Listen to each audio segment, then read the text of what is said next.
KPUD Jakarta menggelar pleno untuk menentukan status calon gubernur jalur independen Dharma Pongrekun Kun Wardana pasca dugaan pencatutan KTP pendukung.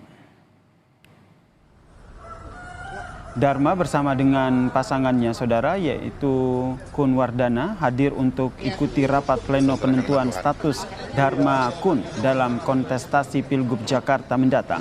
Saat ini saudara rapat diskors sampai pukul 11 malam untuk mendapatkan laporan dari masyarakat yang merasa namanya masih dicatut untuk mendukung pasangan Dharma Kun.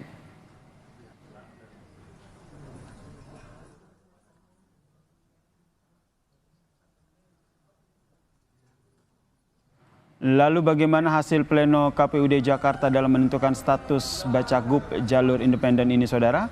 Kita tanyakan kepada jurnalis Kompas TV ini Putu Trisnanda di kantor KPUD Jakarta. Selamat malam Putu. Jadi apakah sudah ada hasil terkait dengan pleno KPUD ini?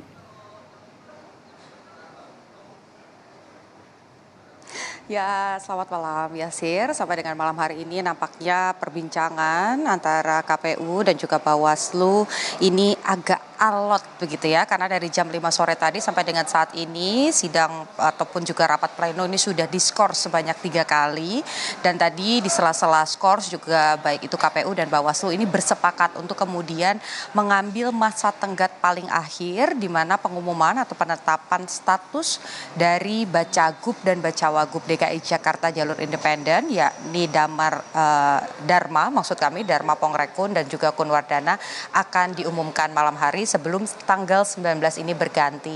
Tapi tadi juga sebetulnya masih banyak pertanyaan yang kemudian belum bisa dijawab baik itu oleh KPU ataupun Bawaslu terkait dengan apakah ada indikasi kecurangan, apakah kemudian data yang sudah terverifikasi ini sudah jelas angkanya berapa, kemudian yang tidak termasuk atau tidak dihitung secara detail ini ada berapa, ini tidak disampaikan oleh Bawaslu.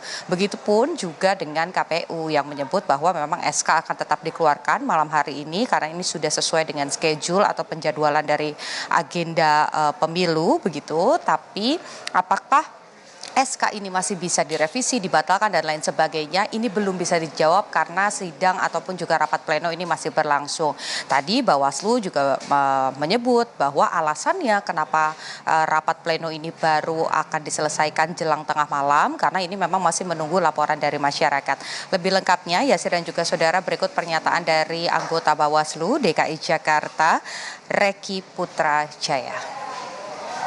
Malam ini untuk menyelesaikan tanggal 19 itu kami kira sangat baik ya usulannya untuk mari kita selesaikan sampai dengan jam 11 partisipasi masyarakat kami buka baik Bawaslu maupun KPU untuk menyampaikan kira-kira kalau ada nama-nama yang masih diduga tercantum di dalam dukungan tersebut.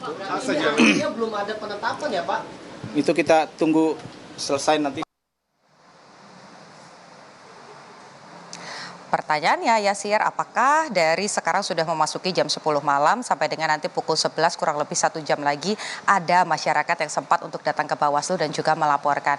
Karena sebetulnya yang memiliki tugas ini baik itu KPU dan juga Bawaslu dua-duanya ini memiliki peran. Pertama, Bawaslu tentu saja sebagai badan pengawas ini harus bisa membuktikan kalau memang ada indikasi kecurangan ini apa saja, berapa jumlahnya, di mana dan NIK-nya siapa saja yang kemudian karena dugaannya adalah pencatutan NIK untuk kemudian dijadikan syarat pencalonan. Itu siapa saja, ini yang harus bisa dibuktikan Bawaslu karena kalau tidak nanti SK yang diterbitkan oleh KPU bisa jadi ini cacat prosedural karena pertanyaannya juga menjadi rancu adalah ketika SK KPU keluar tapi Bawaslu masih menerima laporan-laporan dari masyarakat bahkan setelah tanggal 19 Agustus 2024 nanti kalau di tengah-tengah ternyata jumlahnya lebih banyak apakah SK tersebut bisa dibatalkan, ini yang kemudian hanya bisa dijawab oleh KPU berdasarkan dengan peraturan yang dimiliki oleh KPU. Terlepas dari itu semua, yang kemudian menjadi sorotan adalah situs ataupun juga website yang dimiliki KPU yang kemarin juga sempat ramai diperbincangkan karena katanya ada banyak data yang masuk, NIK-nya dicatut, tapi kalau KPU beralasan itu data yang tercatut dan sudah dilaporkan ke Bawaslu itu termasuk dengan TMS atau tidak memenuhi syarat sehingga tidak dihitung sebagai jumlah syarat dari pencalonan Dharma Pongrekun dan juga Kun Wardana. Tapi sampai dengan saat ini juga masih menjadi pertanyaan, itu berapa datanya?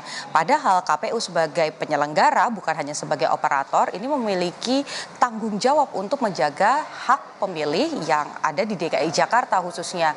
Jangan sampai kalau kita belajar dari Pilpres kemarin begitu ya, banyak informasi-informasi yang tidak sampai dengan baik, kemudian juga ada informasi ataupun data yang tidak diinput tepat waktunya, sehingga ketika itu kemudian diakses ini menimbulkan polemik di masyarakat. Kita tahu saat ini Kimples sudah memiliki calonnya, yakni Ridwan Kamil dan juga Suswono, dan kemudian bakal calon yang kemudian bisa bertanding dan berkontestasi adalah ya Dharma Kun, pasangan dari Dharma Pongrekun dan juga Kun Wardana. Tapi pertanyaannya, saat ini masyarakat sedang resah, Yasir dan juga saudara. Bagaimana kemudian masyarakat ini bisa ditenangkan dengan cara memberikan informasi bahwa calon-calonnya ini adalah yang memang memenuhi syarat.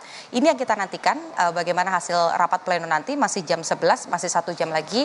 Apa keputusan dari KPU dan apa hasil dari Bawaslu rekomendasinya? Ada kecurangan atau tidak, dan lolos atau tidak pasangan jalur independen ini? Yasir. Terima kasih jurnalis Kompas TV Niputu Trisnanda atas informasinya terkait dengan rapat pleno yang digelar di kantor KPU Jakarta.